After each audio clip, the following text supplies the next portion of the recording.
Pues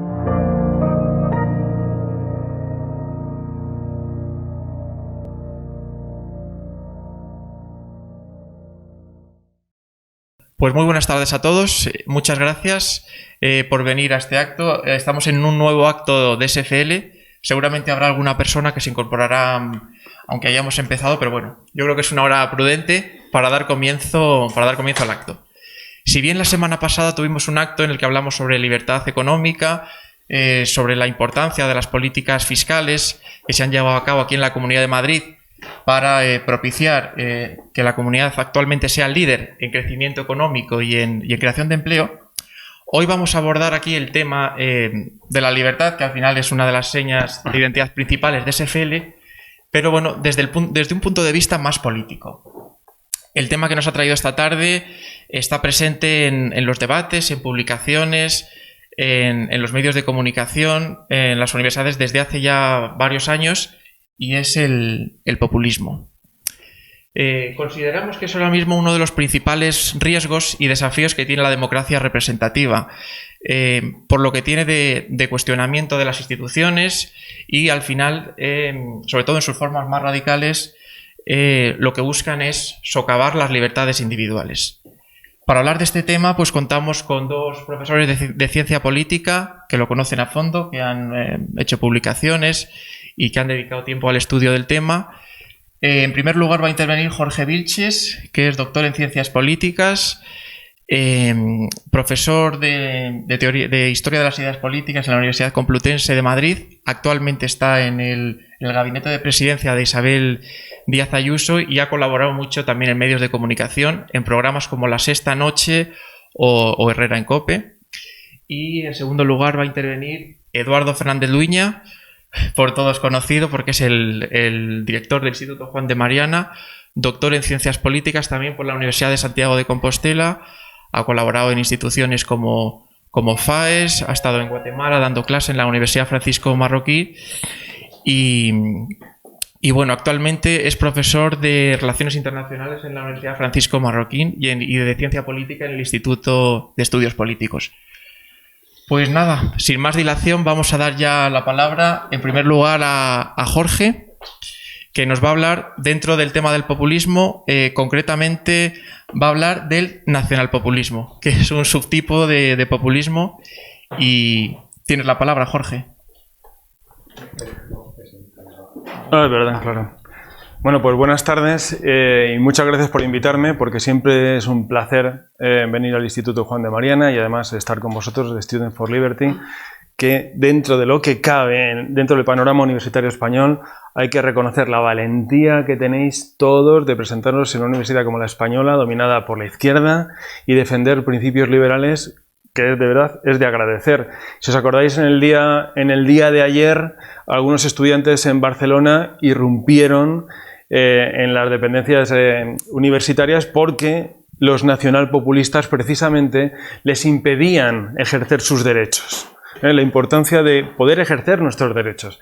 En realidad, el populismo y el nacionalpopulismo, como bien sabéis, no se trata de una ideología. Es una cuestión que atañe a cualquier tipo de pensamiento, a cualquier tipo de movimiento social o político. Es un estilo de hacer política, es un estilo retórico, discursivo, de acción, que mueve a todo un pueblo. En este caso, que nos vamos a distribuir las tareas, yo voy a hablar del nacionalpopulismo, porque yo recuerdo que cuando irrumpió aquí Podemos, año 14, en el año 2015, la palabra populismo y el populismo se pusieron muy de moda y parecía que el populismo era una cosa únicamente de izquierdas, ¿no?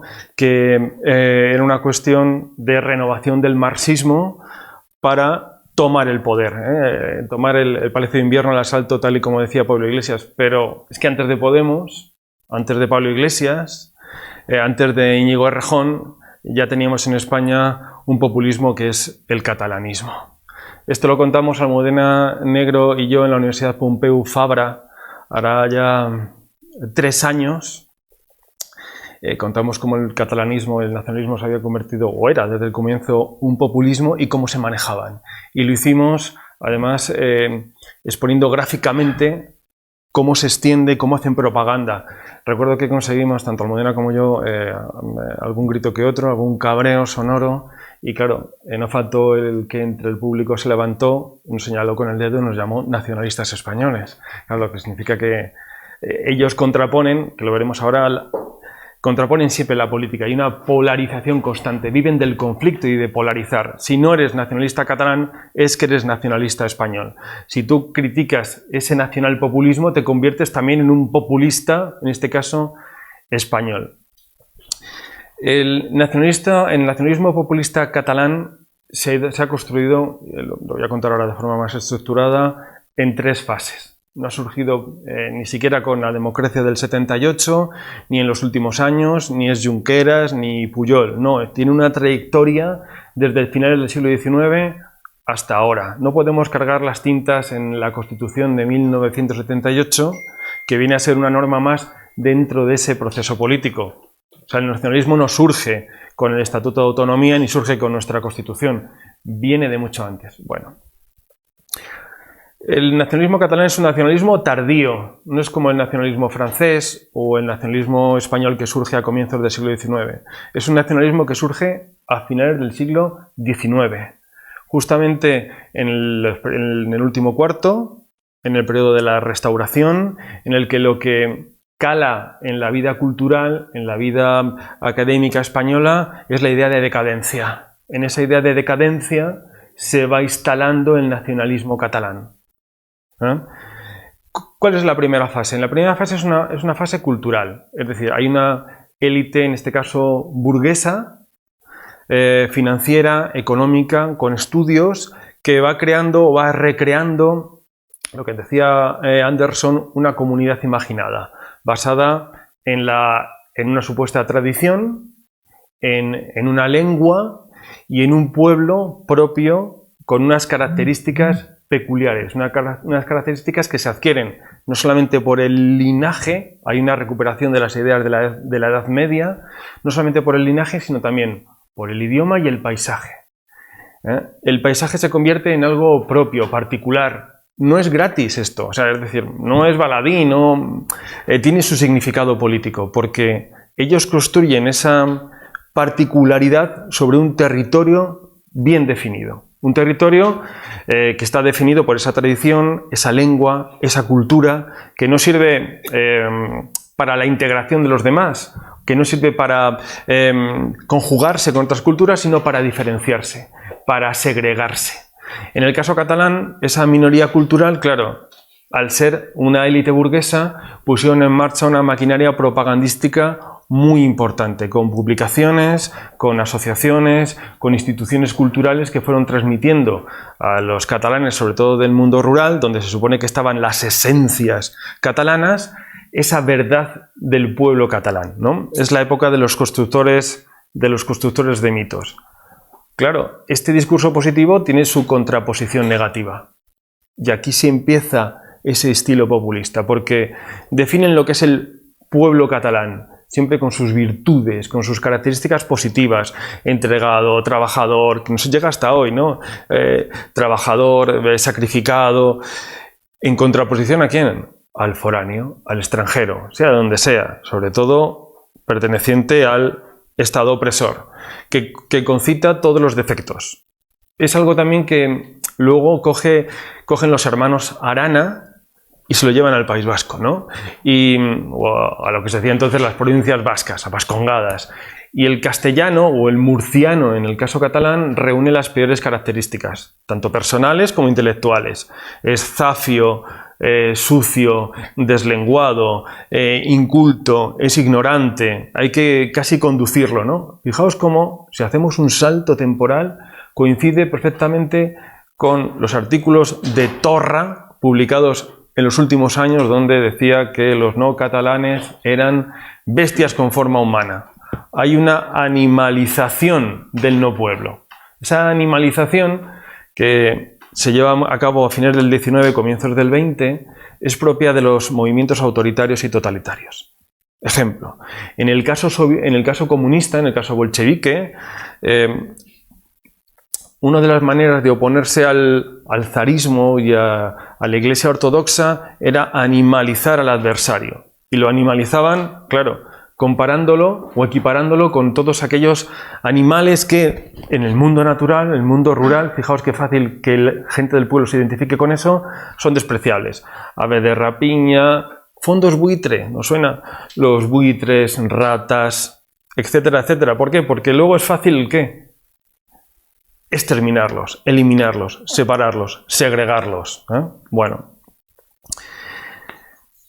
Es la época esta del mito de la ocasión perdida, en la que se mitifica la historia pasada, se crean mitos que nunca existieron. Sabemos que Rafael Casanova no murió el 11 de septiembre, es más, ni siquiera la rendición de Barcelona fue el 11 de septiembre, fue el 12 de septiembre. Cuando entran las tropas es el 12 de septiembre. La ciudad crean su propia mitología, una historia inventada con personajes mitificados en los cuales el pueblo, ese pueblo verdadero, se puede ver reflejado, porque es el hombre sacrificado, es el hombre que representa esas verdaderas virtudes.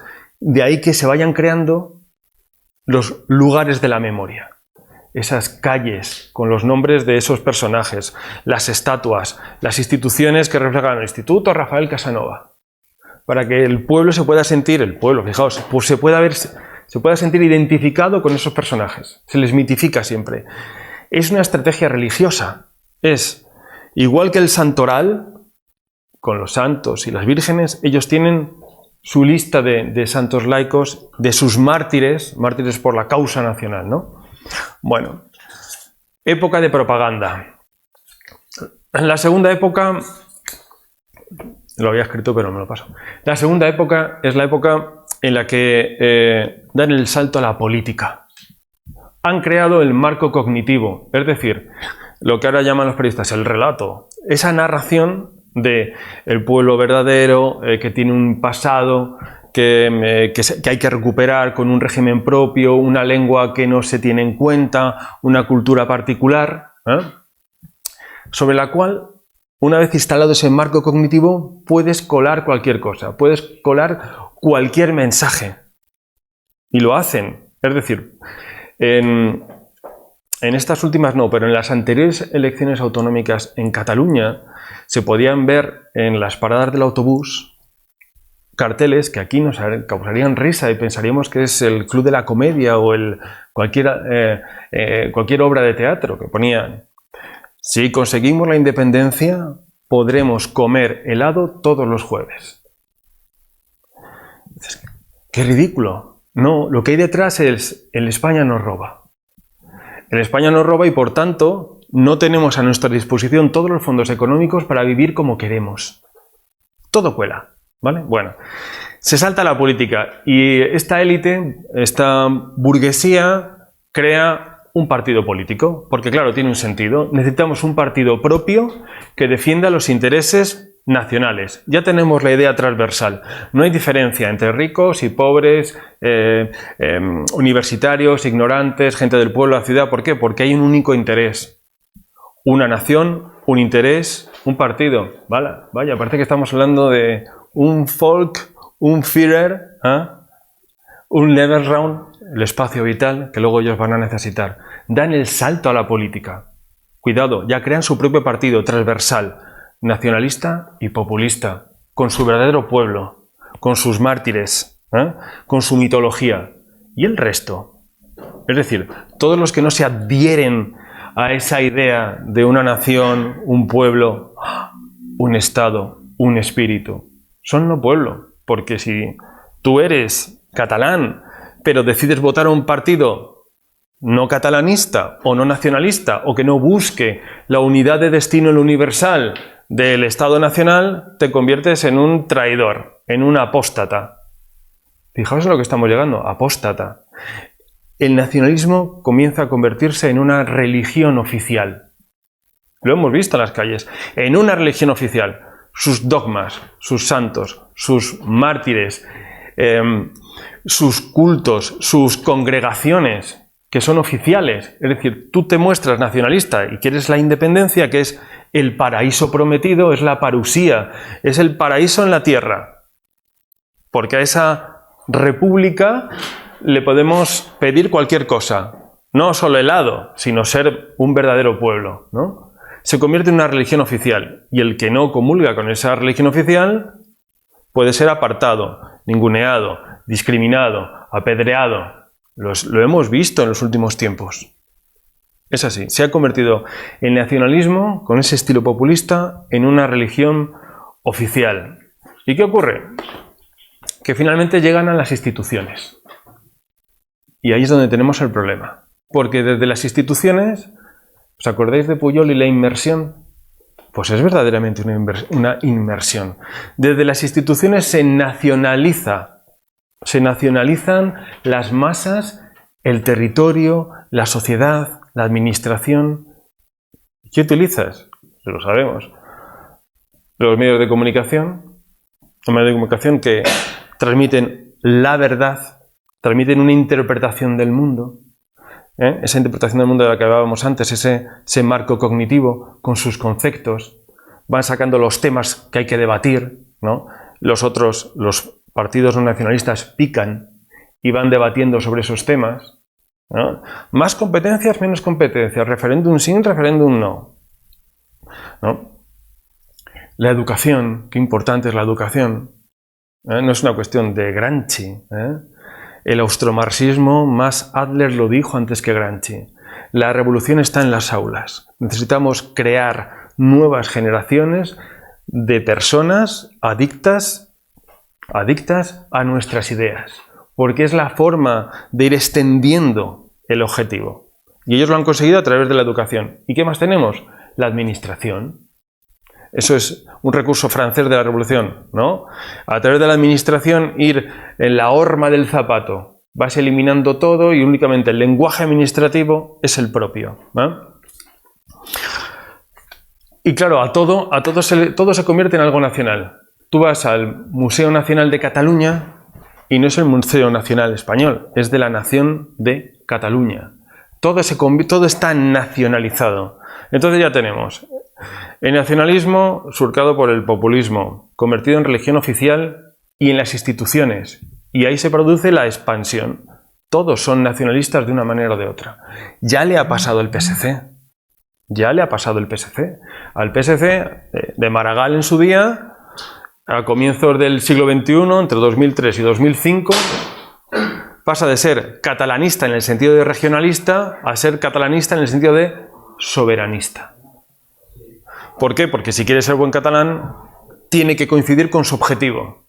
Y ahí les tenemos. Eso explica las decisiones y las declaraciones de Miquel Iceta y del PSC. Bueno, no sé cómo voy de tiempo. Hasta lo que veas, ¿eh? Acá, ¿Sí? Sí. Vale, bueno. ¿Y cómo lo hacen? Ser populista es muy fácil. Como ser nacionalista está chupado.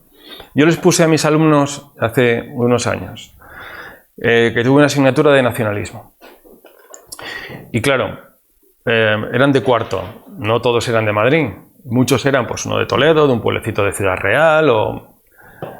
El ejercicio fue traer la siguiente semana a clase un discurso nacionalista de su pueblo, del que fuera. O sea, soy de Tomelloso. Bueno, la creación, pues era la creación de una tradición, de un folclore, de una cultura, convertir la jerga en un idioma, en la gente local en héroes y mártires, en constituirse como un pueblo virtuoso frente a los pueblos vecinos. La Tomelloso de abajo distinto del de Tomelloso de arriba. Y las virtudes están en Tomelloso de arriba y, por supuesto, los defectos en Tomelloso de abajo.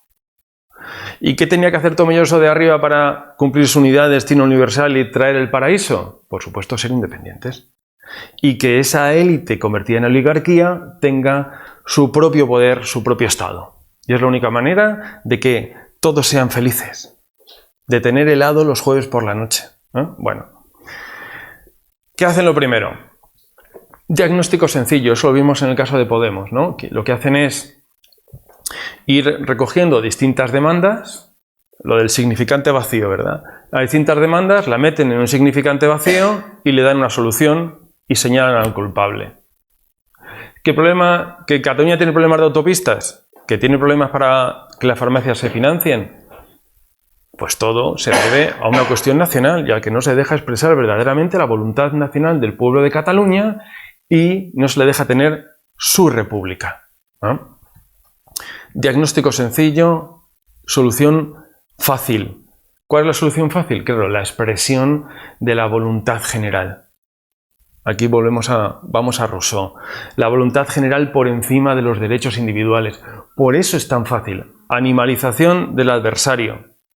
Es no pueblo, es un apóstata y, por otro lado, la voluntad nacional y la obligación de ser un Estado permite que los derechos individuales, la libertad de las personas que no coinciden o que no comulgan en Cataluña con ese dogma, puedan ser pisoteados. No puedes hacer una convocatoria pública, no puedes tener tu propio medio de comunicación. Si tienes una asociación, tienes dificultades, puedes ser separado de la universidad.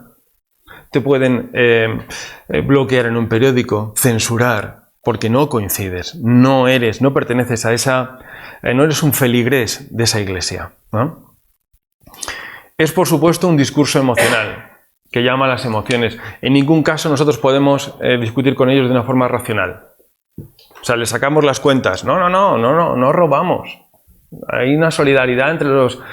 Es más, los territorios no pagan, pagan las personas. Da igual. ¿Por qué? Porque ellos tienen un discurso emocional que llama a los sentimientos, a las esencias del ser humano, más que a los motivos racionales y a las lógicas. Dos cositas más y ya concluyo.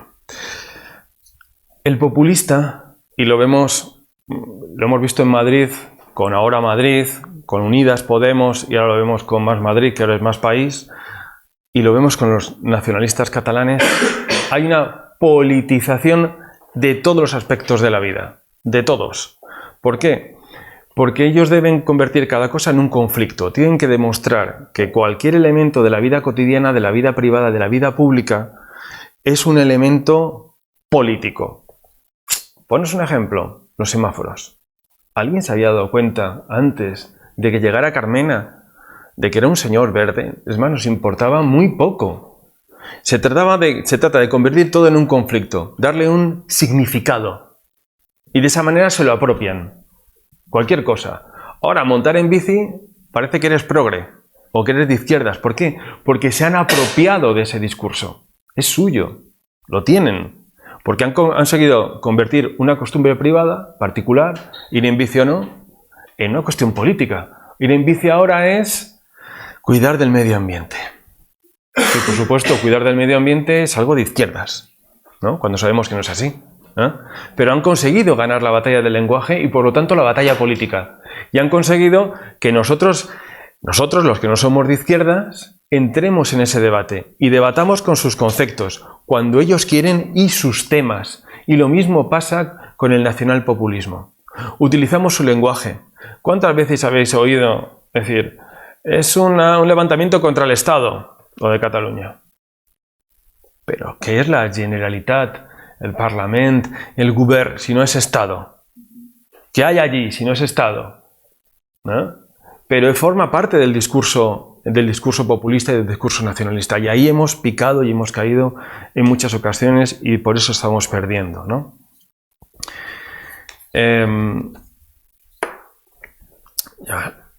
Venga, de verdad, voy a concluir. Entonces, yo recuerdo...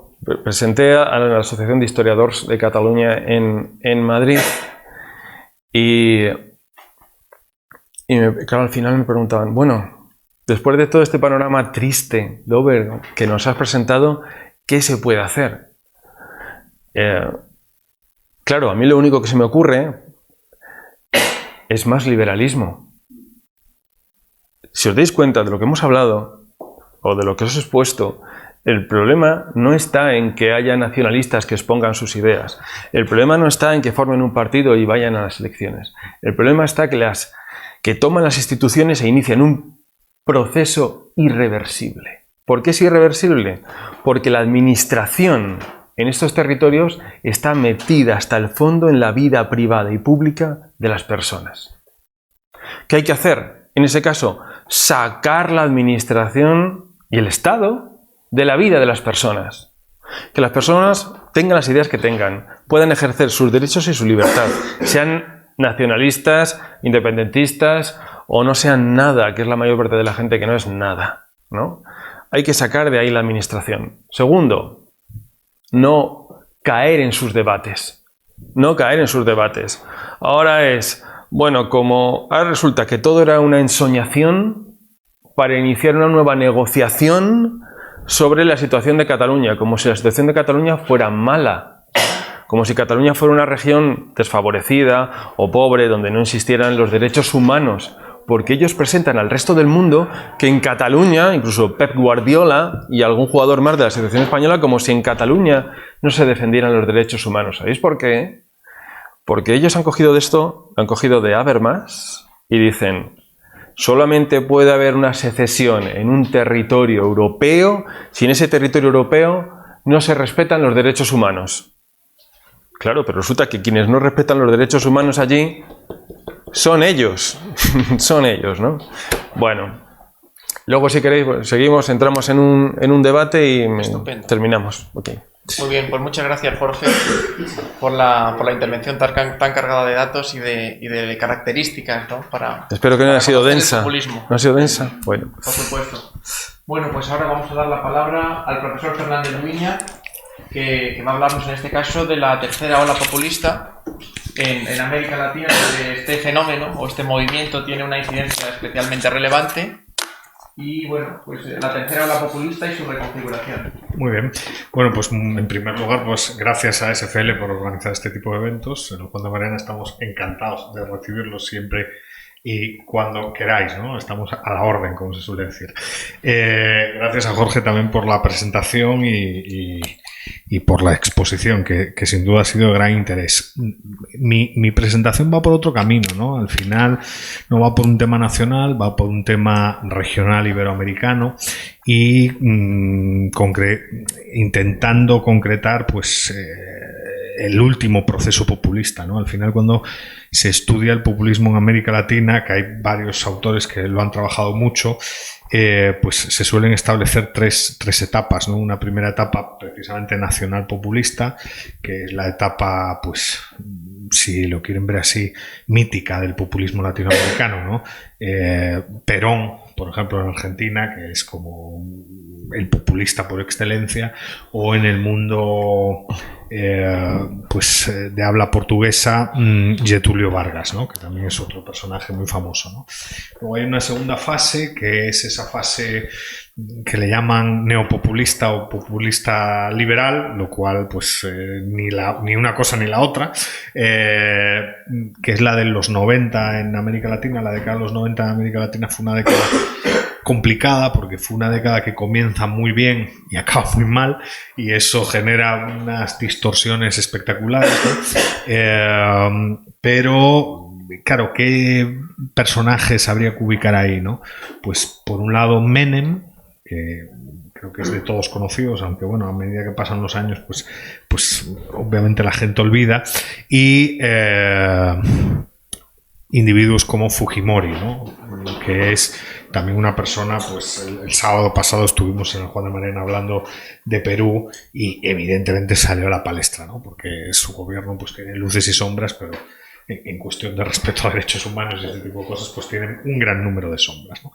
Y luego entra la tercera ola populista, que es una ola que pensábamos que había había desaparecido y se había diluido un poquito en la historia, que es pues esa ola marcada por un discurso obviamente de izquierdas, en cierto sentido por un regreso a un modelo económico que parecía caduco, que es el modelo de sustitución de importaciones con objeto de reindustrializar un poco la región, obviamente muy opuesto a todo lo que es la política neoliberal de los 90, que apostaba otra vez por una nacionalización radical de los recursos naturales y que intentaba fortalecer pues las estructuras del Estado con objeto de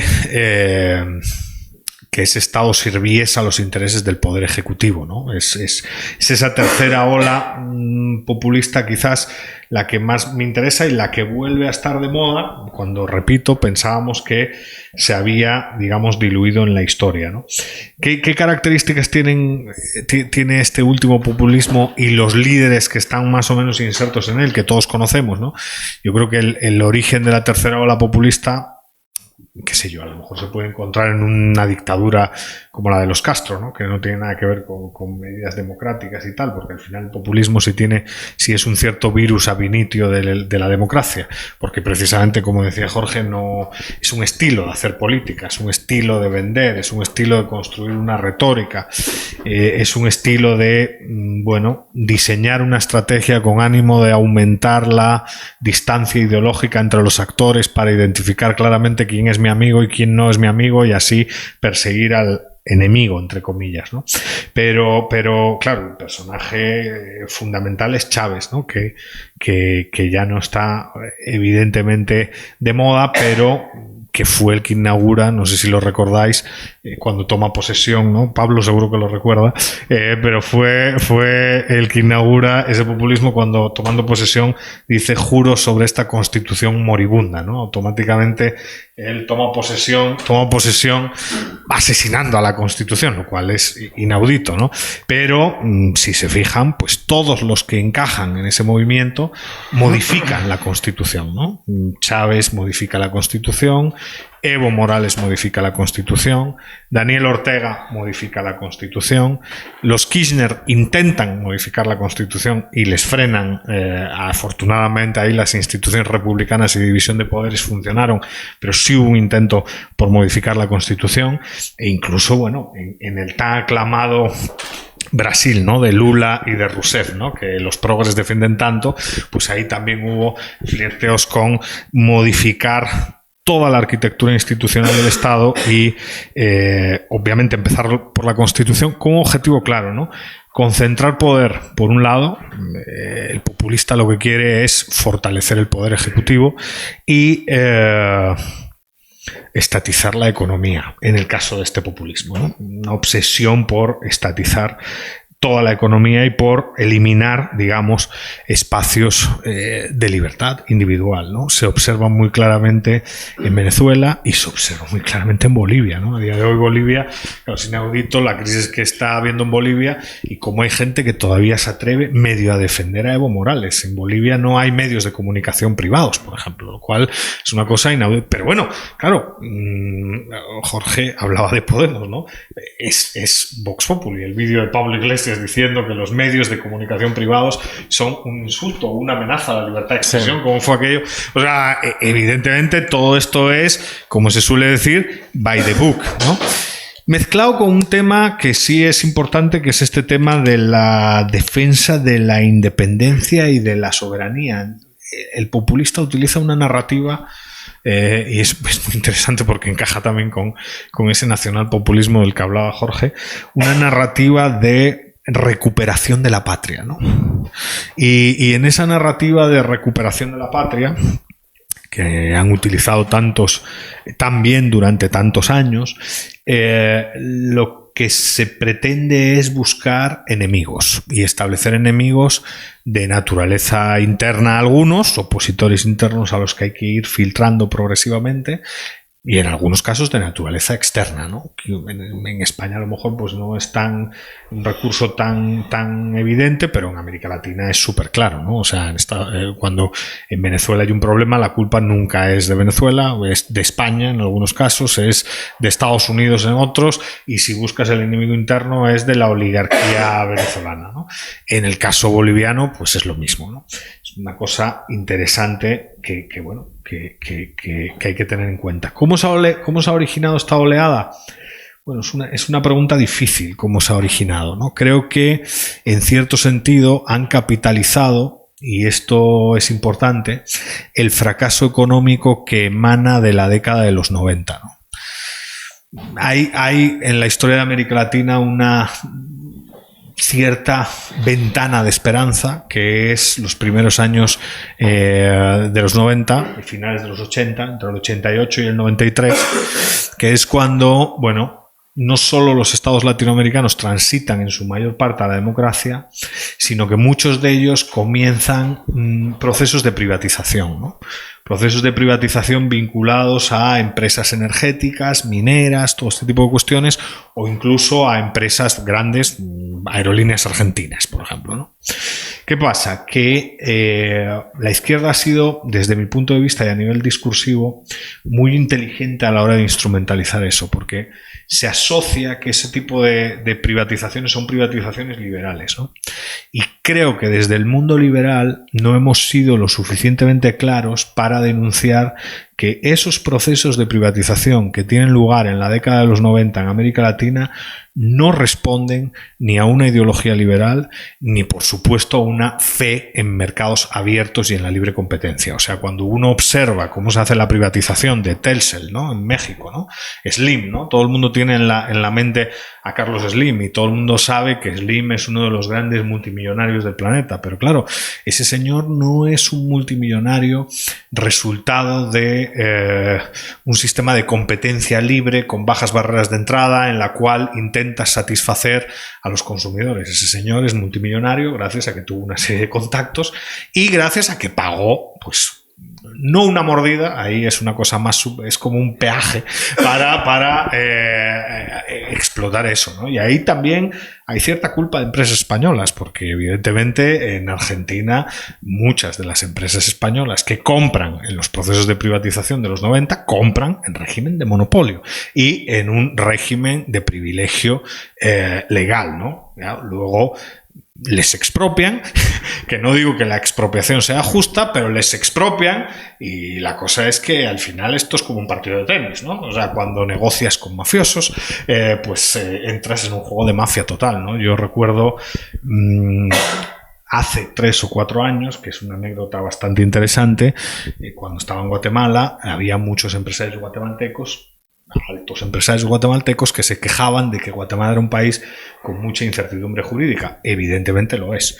Y que era un país con mucha inseguridad. Evidentemente lo es. Pero donde cometían el error era quizás hay que trasladar ciertas inversiones de aquí o de El Salvador a Nicaragua.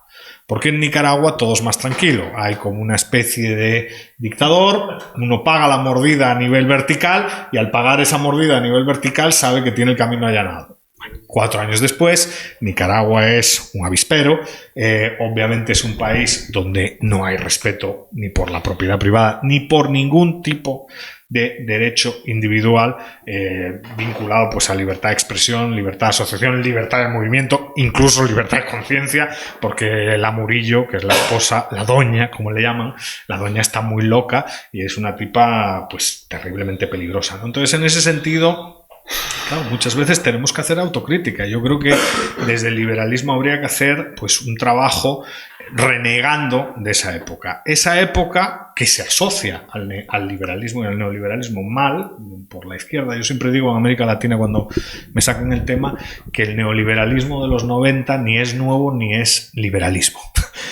Siempre ha sido mercantilismo, ¿no? Una lógica de privilegio absoluto. Pero sí es cierto que eso lo capitalizan organizaciones de izquierda y que esas organizaciones de izquierda que lo capitalizan en determinados países a nivel político logran unas concentraciones de poder muy peligrosas, ¿no? Es obviamente esa frustración con el proceso de privatización y con otro elemento que es clave, ¿no? y que ellos a día de hoy aprovechan. Es la naturaleza patrimonial del Estado latinoamericano, ¿no? Al final, muchas veces en América Latina los estados son instrumentos de enriquecimiento privado.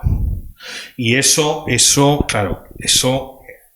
arma que utilizan los populistas para derribar a algunos oligarcas, que no digo que no fueran oligarcas, pero ellos mismos se convierten, una vez entran en la estructura del Estado, en esos oligarcas que patrimonializan toda lo que es la administración pública y que, gracias al Estado, se enriquecen de manera brutal, ¿no? Por ejemplo, la hija de Chávez, que es una de las grandes multimillonarias, o el propio Evo Morales, que no se sabe ni la plata que tiene. O sea, es un tipo con mucho dinero, ¿no?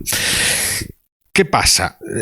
Es increíble cómo el sistema ese régimen híbrido, ese régimen que pivota sobre un líder carismático, que fusiona la imagen del líder con el concepto de pueblo, que, como ha dicho Jorge, ese pueblo es una máquina de discriminación, ¿no? Tienes claramente en la lista quién forma parte del pueblo y quién no forma parte del pueblo, porque has utilizado una lógica de polarización que ha aumentado te ha obligado a generar distancia ideológica, entonces identificas claramente quién es de los tuyos y quién no es de los tuyos.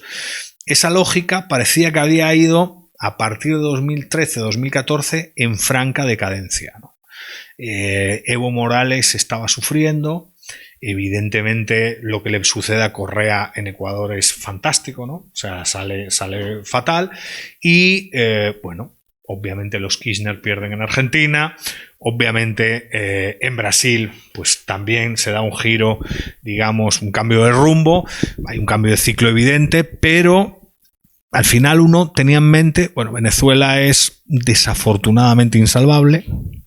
O sea, a día de hoy tienen, pues, básicamente es una mafia controlando una estructura estatal y pagando a determinados socios para que aquello se sostenga, y la ciudadanía pues está desafortunadamente muy indefensa. Yo creo que Nicaragua también es insalvable y Bolivia, veamos cómo está, ¿no? O sea, porque a día de hoy está en esa transición. Pero ¿qué es lo peligroso? Lo peligroso es que donde pensábamos que se había resuelto el problema ha vuelto. Y además ha vuelto de una manera muy interesante. O sea, ya no a través de medios electorales. Como los medios electorales y la narrativa no ha funcionado, yo creo que aquí ya estamos viendo, los que estudiábamos ciencia política, ¿no? Que estudiamos transiciones, ¿no? Estos son como transiciones a la inversa, ¿no? O sea, son sistemas democráticos que degeneran y vuelven a convertirse como en dictaduras. Lo que estamos viendo en Ecuador con los movimientos indigenistas, indigenistas, pero en realidad son indigenocomunistas, ¿no? Que básicamente pues están retomando esa lógica correísta desde un punto de vista radical, ya es un culto a la violencia radical, ¿no?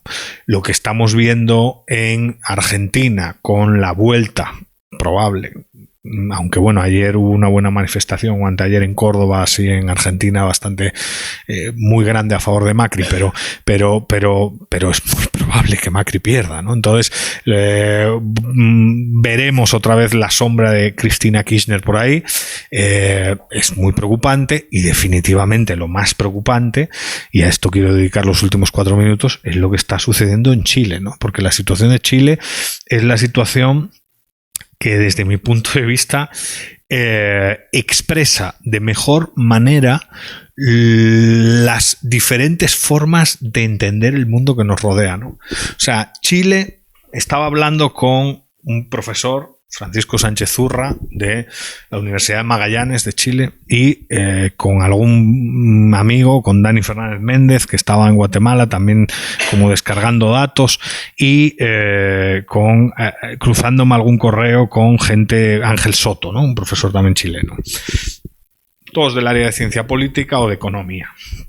Y más o menos me comentaban que es inaudito cómo la gente se lo cree. O sea, Chile en su historia nunca ha estado mejor. O sea, está en un pico de desarrollo obsceno. Los niveles de desigualdad de los chilenos a día de hoy son los más bajos de su historia. Los niveles de desempleo son los más bajos de su historia. Con el segundo gobierno Piñera, el país pareció haber entrado otra vez en la senda del desarrollo, porque con Bachelet somos conscientes de que se estancó, e incluso en algunos índices, como el índice de libertad económica, llegó a perder 10 puestos, que para Chile es un drama eso, ¿no? O sea, caer 10 puestos en 2-3 años es delirante para un país que se suponía tenía una fortaleza institucional, no solo endógena, sino también exógena. Como saben, es el país que más tratados de libre comercio tiene firmados, ¿no? Entonces eso hace que haya una red jurídico-comercial que te ata, ¿no? Y que hace que no te puedas mover políticamente como quieras. Bueno, pues en ese entorno, que se suponía iba bien, una subida minúscula, ridícula, del billete de metro, del boleto de metro, provoca unos destrozos que dejan a los de Cataluña pues en una situación como lo de Cataluña sí es una algarada, claro. Solo en Chile llevan ya más de 70 millones de dólares. Más de 70 millones de dólares en destrozos públicos. La obra del metro de Santiago va a tener que tardar más o menos 3 años en ponerse pues como estaba hace una semana. Es que es delirante. Y lo peor de todo es que hay élites políticas, élites que conocemos, élites del Partido Comunista chileno, gente vinculada no a la concertación, no a esa coalición moderada, sino a las visiones más radicales, que comparten las acciones. Y que uno descarga Twitter y lo que te dice es, esto es lo que hay que hacer, esto es una acción de justicia. Pero lo peor de todo es que hay un amplio porcentaje de los chilenos que no ven aquello como una cosa desorbitada, ¿no? Y que en el fondo no entienden, que a mí es lo que más me cuesta creer, no entienden que Chile estaba en el mejor momento de su historia. Nunca antes habían sido tan ricos, nunca antes habían sido tan iguales y nunca antes habían disfrutado de tantas oportunidades. Entonces ese para mí es el gran veneno del populismo. El gran veneno del populismo es construir esa narrativa o esa retórica, utilizar esa retórica, construir ese relato del que hablaba Jorge, que de verdad distorsiona nuestra comprensión de la realidad y que hace... produce, resultado de las emociones, evidentemente, pues que ya no estés instalado en el mundo de manera racional, ¿no? Recuperar eso es un reto para el liberalismo, recuperar a esa gente, hacerle razonar a esa gente, no a las élites. Las élites que participan de esos movimientos predatorios, desde mi punto de vista, no tienen solución. O sea, ellos ya, si utilizamos una lógica de public choice, ganan dinero haciendo eso. Entonces esa gente es irrecuperable. Pero sí hay mucho ciudadano cotidiano que de forma un poco, pues, increíble para nosotros, se cree esa narrativa, ¿no? Y cómo contraatacar es un reto complicado. No sé si habéis visto, imagino que muchos de los que estáis aquí sí lo habéis visto, y con esto acabo porque ya llevo 20 minutos. No sé si habéis visto las declaraciones de Axel Kaiser y de la Fundación para el Progreso, ¿no? La Fundación para el Progreso es un think tank, pues similar al Juan de Mariana en Chile, y ha llamado sencillamente a la responsabilidad y a la moderación, porque es que ya, claro, llega un punto en que la distancia con la realidad es tan grande que uno no sabe cómo actuar. Entonces, si uno ha visto el vídeo, si no lo habéis visto os lo recomiendo, es un vídeo de unos 15-20 minutos llamando a la calma y llamando a la moderación. Pues intenta ser, pues eso, sentido común, aplicar el sentido común, porque la fuerza del populismo es que, como decía antes, es un virus ab initio que una vez se inyecta, es una máquina de generar odio y de aumentar la distancia ideológica entre los ciudadanos que vivimos en la comunidad. Y como señaló Jorge, que yo estoy muy de acuerdo con eso, es una máquina de politizar. Para los populistas todo es político. Y cuando todo es político, las sociedades se suelen romper. Muchas gracias y entramos a... Muy bien.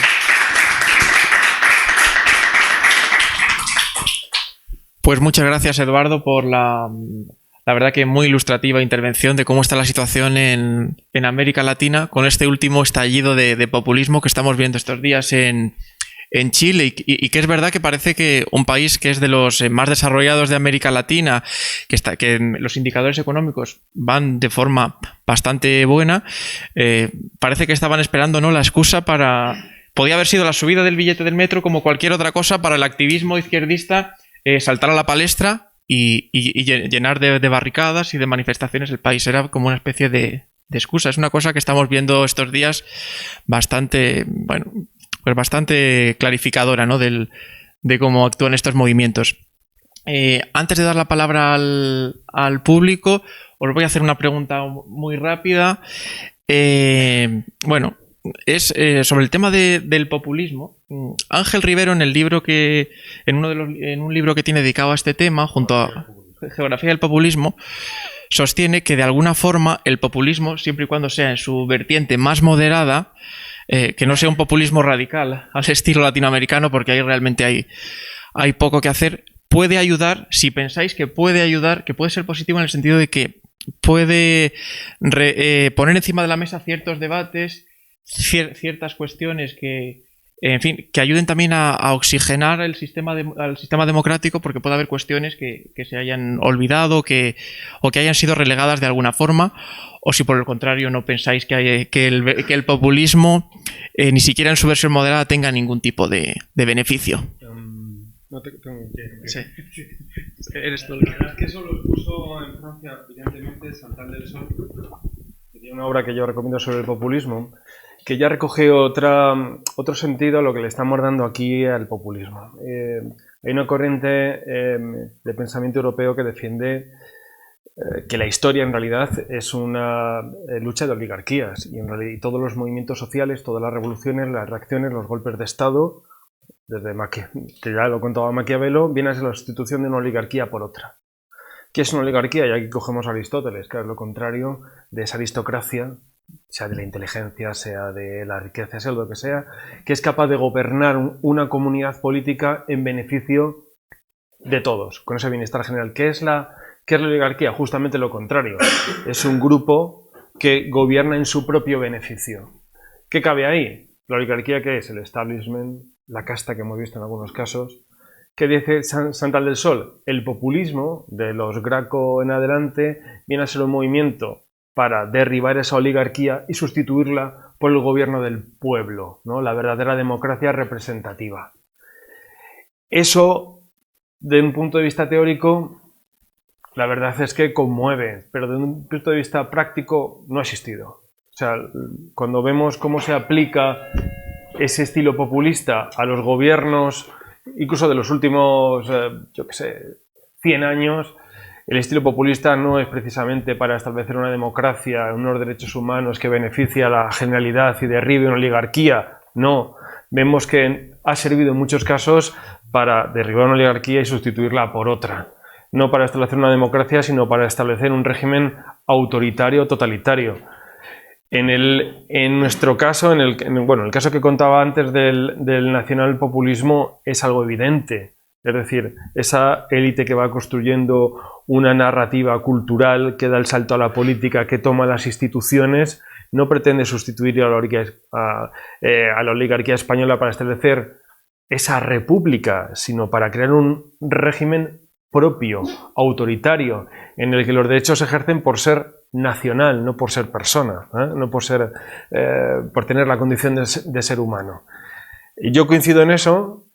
Están las dos visiones de ver el populismo, pero lo que es la práctica, lo que nos atañe a nosotros, es que realmente el populismo es un estilo para establecer un régimen autoritario. Sí, poco más que añadir. O sea, esa frase, sí, o sea, yo estoy de acuerdo. Generalmente en alguna corriente libertaria, ya sabéis que Rothbard tiene un texto de 1962 alentando al populismo, ¿no? O sea, Murray Newton Rothbard recordaba en su momento pues un poco los orígenes del populismo. El populismo al final son los narodniki rusos y el People's Party, ¿no? De Estados Unidos, ¿no? Y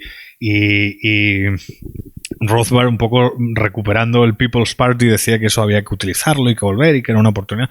Yo no estoy de acuerdo. O sea, luego hay otro tema, ¿no?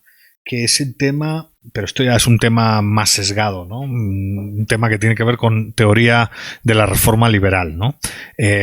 Yo soy muy fan de la obra esta de Niels Carlson, la de Statecraft and Liberal Reform in Advanced Democracies, y ese texto tiene 3 estrategias, ¿no? Y te dice, tú puedes transitar hacia políticas liberales utilizando una estrategia kuhniana, modificando las comunidades epistémicas, convenciendo a la gente, ¿no? Que tiene cierta capacidad para influir, popperiana, con datos y muy racional, y él dice que también maquiavélica, ¿no? Que en el fondo habría que tener una pequeña dosis de populismo. Pero, honestamente, para mí, yo sí coincido con Jorge. En última instancia, al final, los populistas que nos vienen a la mente es gente que ha contribuido a destruir la estructura de derechos y libertades individuales y que ha contribuido a concentrar y centralizar poder en su figura, que es el Ejecutivo la mayor parte de las veces. Y para mí son más una amenaza que una oportunidad. Es discutible, yo obviamente no voy bueno, sí voy a criticaría a Murray Newton Rothbard, pero no por eso. O sea, pero yo no estoy de acuerdo con esa lógica, sí. No, soy bastante antipopulista. Muy bien, pues vamos a hablar. Yo creo que disponemos de un rotín cortito. 10-15 minutos. Venga. Máximo. Disponemos de 10-15 minutos para hacer alguna pregunta, eso sí, que sea lo más breve y concisa, para, pues hay varias palabras pues que puedan intervenir todos. Así que adelante. Bueno, va la última parte de Eduardo, que habló pues ese declive que hubo del neoliberalismo de los años 90 en América Latina. ¿En qué medida esa crisis de la implosión de la dictadura perfecta de México, del PRI, que fue la apertura hacia ese tratado de libre comercio, pero que a partir del año 93-94 surgen las milicias zapatistas, la implosión de esa corrupción que nadie conoce, que mató al líder del político del PRI y a otros posibles sucesores? ¿En qué medida también el corralito de Argentina, también de los años 90, contribuye también a que sea muy difícil confiar en esa posibilidad de un gobierno, vamos a decir, moderado, aperturista, en algún país de América Latina, más allá de Chile o de alguno más? Como queráis. Una por una. Yo ese tema es un tema para escribir. A mí ese tema, bueno, a mí es lo que me gusta escribir. Vamos a ver, yo esa fase de la historia, claro, es que además me están grabando esto claro. El gran problema para mí de América Latina es que hay unas élites que han sido depredadoras y que nunca han creído en la competencia. En términos generales, no creen en la competencia, no creen en la apertura comercial y no creen en la igualdad jurídica entre los individuos. Hay unos niveles en muchos países de racismo y de sectarismo evidente. Hay una marginación absoluta del comercio global. O sea, a mí cuando me dicen, joder, es que América Latina es pobre por el neoliberalismo. Joder, es que no has mirado los datos. Es que los datos los reconoce hasta la CEPAL. América Latina, cuando ves los flujos de inversión extranjera directa, es la región más marginada del planeta después de África. Entonces, al final, ahí lo que estás viendo es que hay unos intereses, que esos intereses se protegen y que esos intereses llevan protegiéndose tiempo. ¿Qué pasa? Que el número de actores, y esto es un tema ya más de ciencia política ortodoxa, el número de actores en competición ha crecido en cada país. El pluralismo ha aumentado, fruto de las democratizaciones. Y eso ha generado ciertos conflictos que todavía no han sido digeridos. Pero a día de hoy sí es bastante difícil ver una opción moderada, ¿no? O son opciones o muy tiradas a la izquierda o muy tiradas a una visión, yo no diría de derechas, porque tampoco es un conservadurismo así tradicional, es un pretorianismo, ¿no? Hay un sistema de privilegios que hay que defender y lo vamos a defender instrumentalizando. Aquí un poco Platón, que yo no soy filósofo, pero mentiras medicinales, ¿no? De tradiciones, no sé qué, no sé cuánto, y vamos a ver cómo nos defendemos ahí.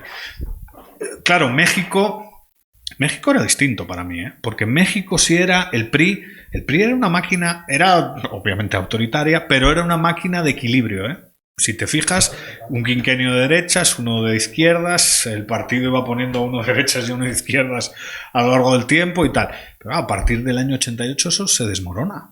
se desmorona, y cuando ya la ideología pierde... Yo no sé qué opina Jorge, podría ser otro tema para charlar. La explosión de las identidades que empiezan en los 90. En los 90 empieza el indigenismo muy potente. Hay, obviamente en Europa, el tema de los Balcanes. La identidad es un tema que se pone de moda, y yo creo que la ideología deja paso a cuestiones identitarias, y en México eso no lo han sabido digerir. Y eso es la amenaza que viene, porque cuando se habla en América Latina... Yo creo que el indigenismo va a explotar en varios países, no solo en Bolivia.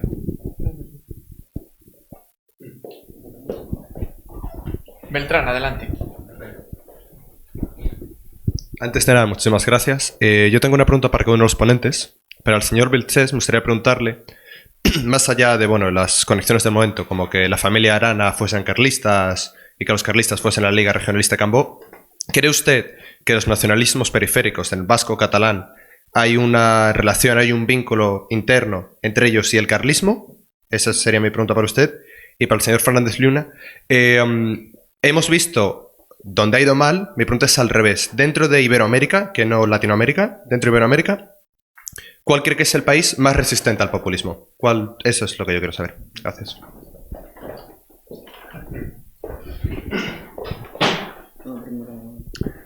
Empiezo yo, si te parece. Sí, hay un vínculo evidente. Hay una misma construcción cultural muy similar, porque el carlismo asentado en Navarra principalmente, y en Cataluña y en parte de las provincias vascas, no en todas, porque hay que reconocer que las tres capitales, no eran carlistas. Bilbao resiste al carlismo, Vitoria también, es más del mundo rural.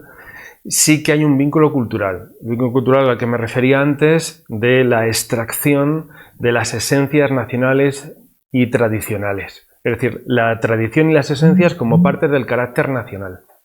Ahí sí. Segundo elemento en común, el régimen político. Es decir, estos nacionalistas consideran que tienen, debido a su propio carácter, su propio régimen político, sus propias leyes, costumbres y su propia dirección. Eso está en el nacionalismo catalán, está en el nacionalismo vasco y también está en Navarra. Cuidado, que es el gran meollo del carlismo español. ¿Y por qué se produjo esa deriva? Bueno, se produjo esa deriva a finales del siglo XIX por la propia descomposición del carlismo, y porque la consideración de esas élites que se van instalando tanto en Cataluña como en el País Vasco consideran que hay que dar un paso distinto, es decir, dentro del Estado español o dentro de España la proyección de sus intereses no es posible, y el siguiente paso es convertir esas creencias y esa identidad propias en un Estado y en un régimen particular. Eso se ve sobre todo con la conclusión de la Tercera Guerra Carlista, y cómo iban adoptando ya un lenguaje diferente que terminará confluyendo en un nacionalismo. Me imagino que usted lo dice porque ahora se identifican incluso territorios históricamente carlistas en Cataluña con territorios ahora, comarcas vinculadas al nacionalismo más extremo, más o menos, ¿no? Bueno, lleva por otro lado, pero sí. Sí, también ocurre, ¿no? En Gerona, por ejemplo, ¿no?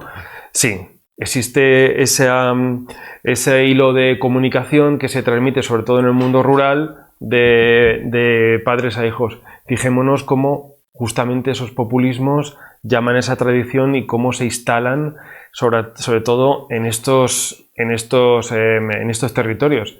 Si os acordáis, en el año 17, me refiero al 2017, cuando en septiembre y octubre es el mundo rural, de repente aparece en el mundo urbano para demostrar que ellos contienen las esencias nacionalistas y que van a imponérselo a la ciudad, que es cosmopolita, heterogénea, plural, y aparecen los tractores, ¿no? Que es el símbolo del mundo rural, ¿no?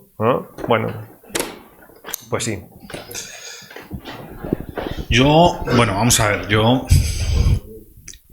como ejemplo de transición, yo sé que esto a lo mejor está mal o que hay gente que lo critica y tal, ¿no? Pero yo he vivido 10 años en América Latina, conozco bastante bien la región. Y cuando estaba allí, pues tenía mis homesick, ¿no? Mis depresiones con España, ¿no? Me echaba de menos España.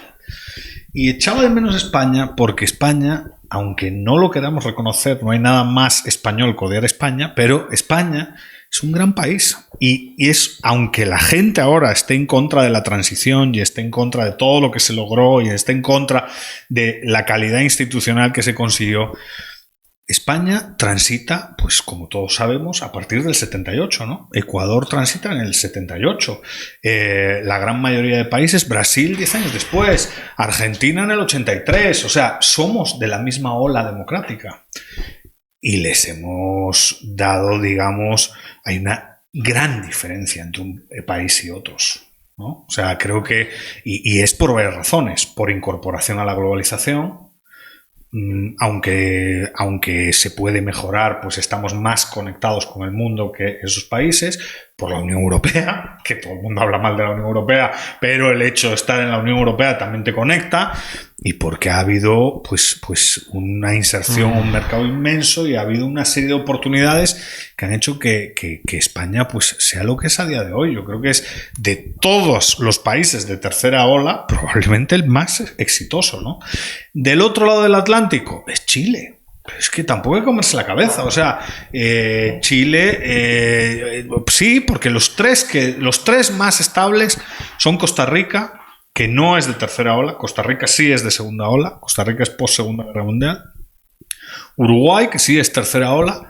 Y Chile. Los de segunda ola latinoamericanos tradicionales para mí no son éxitos no tienen calidad institucional. Uno es Venezuela, que miren cómo está, y el otro es Colombia, que precisamente antes con Pablo también estábamos debatiendo sobre la situación de Colombia, que no significa que sea una mala situación, pero es una situación mucho peor que la de los que van adelante, ¿no? Uruguay y Costa Rica, que son los que mejor quedan en los indicadores, son países económicamente decadentes. Son países con altas deudas públicas, con pocas oportunidades laborales, con mucha migración. El único es Chile. El único es Chile del otro lado. Y de este lado es España.